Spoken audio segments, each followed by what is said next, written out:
Hello மக்களே, வணக்கம். வணக்கம். உங்கள் கோபால் அயர்லாந்துலேருந்து. எப்படி இருக்கிறீங்க? நல்லா இருக்கீங்களா? First thank you for supporting me. இந்த வீடியோ வந்து எதை பார்த்தோம்னா, விஜய் அண்ணாவுக்கு சப்போர்ட் பண்ணுற video. If you are not supporting, if you don't like Vijay Anna, please skip that video. It's don't bother me please. நேற்று ஒரு 2 கிளிப் பார்த்தேன். அது சம்மந்தமாக தான் உங்கள்கிட்ட பேசணும்னு ஆசைப்பட்றேன். ஃபஸ்ட்டு வந்துட்டு மிஸ்டர் பிரகாஷ் ராஜ் சார். எல்லாரும் இது வண்டியாக கொட்டிகிட்டு இருக்காங்க அவரை பற்றி. நம்ம ஏன் மிஸ்டர் சொல்லணும்னா, நம்ம வளர்ந்து வந்த பாதை எப்படி? நம்ம என்ன படிச்சிருக்கோம்னா, கணம் பண்ணுவதில் ஒருவரை ஒருவர் முந்திக் கொள்ளுங்கள் அப்படின்னு என்ன அர்த்தம்னா, அடுத்தவங்களுக்கு மரியாதை கொடுக்கறதில்ல, அவங்க சொல்கிறதுக்கு முன்னாடி நம்ம மரியாதை பண்ணிடணும் அதுதான் அது பொருள். அப்படி தான் நான் படிச்சுக்கிறேன்.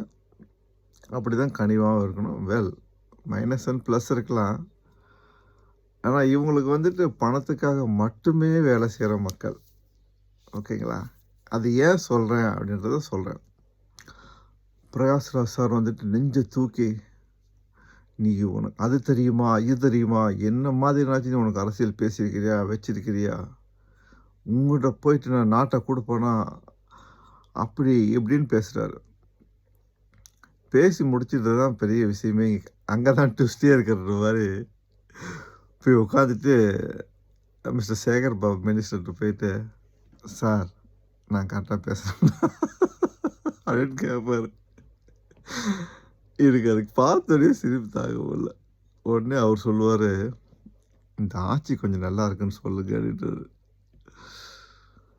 என்னமா குமராயா அப்படிதான் எனக்கு இருக்கா அப்படி அதுக்கு வந்துச்சு. Oh my God. செகண்ட் வந்துட்டு மிஸ்டர் சத்யராஜ்.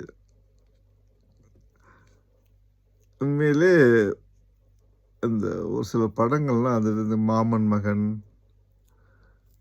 நிறைய காமெடி படங்கள் அவர் தான் பார்த்து ரொம்ப என்ஜாய் பண்ணிக்கிறேன். Right, okay. எல்லாத்துக்கும் ஒரு வந்துட்டு அஜெண்டா இருக்கும், ஒரு தேவைகள் இருக்கும். Excuse me. அவர் வந்துட்டு இப்போ தான் வந்துட்டு ஏதோ ஒரு வந்துட்டு எங்கே, அதாவது கண்ணுக்கு ஒரு ஏதாச்சும் இந்த உலக சம்பந்தமான இடத்துல இல்லாத இடத்துலேருந்து வந்த மாதிரி. என்னது விசில் சின்னத்தில் போட்டிடுறாரா? ஏங்க அது தாமரைங்க அப்படின்றாரு. ஐயோ கடவுளே. ஆனால் அதுவும் சேஃபாக அவர் சொல்லிடுறாரு, நான் பேசிட்டு போயிடுவேன், நான் சோசியல் மீடியாவில் நான் இல்லை, என்னை எல்லோரும் காரி காரி துப்புவாங்க, இந்த ஊரில் இவர் தான் இருக்கார், இங்கே தான் இருப்பார், நீங்கள் எப்போனாலும் கான்டாக்ட் பண்ணலாம், அவளை கேட்கலாம் நீங்கள் அப்படின்றாரு. விஜய் அண்ணா சொன்னது ஞாபகத்துக்கு வருது. அரசியலில் மட்டும்தான் நம்மளை யார் எப்போ எதிர்ப்பாங்க தெரியாது அப்படின்ட்டு. அது எவ்வளோ உண்மை பாருங்களேன். எல்லாமே அனுபவம் தான் வாழ்க்கை, எல்லாருக்கும் பொருந்தும். பட் அகைன் ப்ளீஸ், நீங்கள் 19th April 2026 இது ஒரு தலைமுறைக்கான தேர்தல். தயவுசெய்து விஜய் அண்ணாவுக்கும் விஜய் அண்ணா நிற்க வைக்கிற கேண்டிடேட்டுக்கும் உங்கள் ஊரில் சப்போர்ட் பண்ணுங்கள் ப்ளீஸ்.